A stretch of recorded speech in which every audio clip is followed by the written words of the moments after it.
खबरों में आगे बढ़ते हैं। जेडीयू ने अरुणाचल प्रदेश में अपने 6 विधायक तोड़ने को लेकर बीजेपी से नाराजगी जताई है। इस घटनाक्रम पर नाखुशी जताते हुए जेडीयू प्रधान महासचिव केसी त्यागी ने कहा कि ऐसी घटनाएं गठबंधन में अविश्वास पैदा करती हैं। साथ ही नीतीश ब्रांड का बचाव करते हुए केसी त्यागी ने किसान आंदोलन को लेकर भी निशाना साधा। खास बातचीत की उनसे हमारे मुख्य राजनीतिक संवाददाता प्रदीप कुमार ने। एनडीए में खींचतान का ताज़ा मामला अरुणाचल प्रदेश से जुड़ा है, जहां पर जेडीयू के 6 विधायकों को बीजेपी ने अपनी पार्टी में शामिल करा लिया। इसके बाद जेडीयू ने बैठक बुलाई है और इस बैठक में आगे की रणनीति पर चर्चा की जाएगी। जेडीयू के प्रधान महासचिव इस वक्त हमारे साथ हैं, केसी त्यागी जी।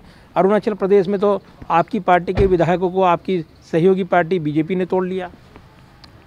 ये एक दुर्भाग्यपूर्ण कार्रवाई है।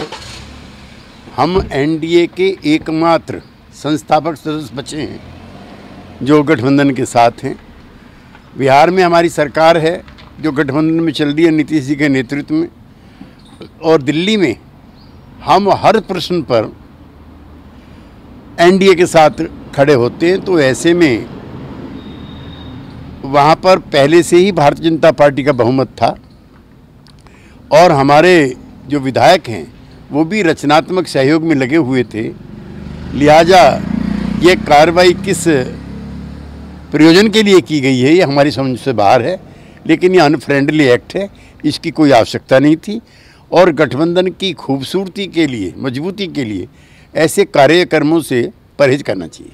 बिहार के चुनाव पर जैसे हम देखते हैं बीजेपी बड़ी पार्टी बनकर उभरी और जिस तरीके से वहाँ पर समीकरण बने, जेडीयू दूसरे स्थान पर सिमट गई, तो क्या अब बीजेपी के हौसले बुलंद हैं और वो परवाह नहीं कर रही है जेडीयू की?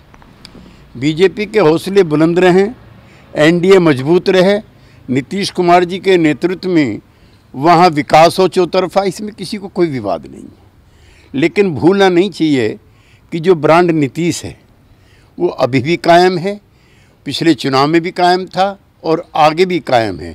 नीतीश कुमार संख्या बल के नहीं, साख के नेता हैं और उसी के आधार पर वो एनडीए के सर्वोच्च पद पर पदासीन। लेकिन आरजेडी और कांग्रेस जैसे दलों की निगाहें हैं कि नीतीश पाला बदल लें और उनके तरफ आ जाएं ऐसे वक्त।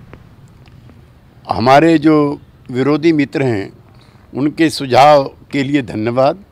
हम एनडीए में हैं और एनडीए में ही रहेंगे। और अगर देखें, आपने किसान आंदोलन को लेकर भी महत्वपूर्ण यहाँ पर नसीहतें दी थी, सरकार से कई मांगे की थी।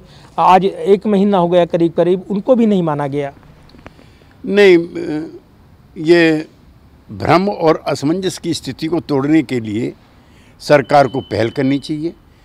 ये विपक्ष का आंदोलन नहीं है, विपक्ष के किसी नेता का साहस नहीं कि किसानों के आंदोलन के मंच पर चढ़े। इसमें हिंसा नहीं है, ये गांधीवादी आंदोलन है। और इन्हीं अन्नदाताओं ने पिछले लोकसभा चुनाव में भी, विधानसभा चुनाव में भी बढ़ चढ़ करके एनडीए को और भाजपा को वोट दिया है।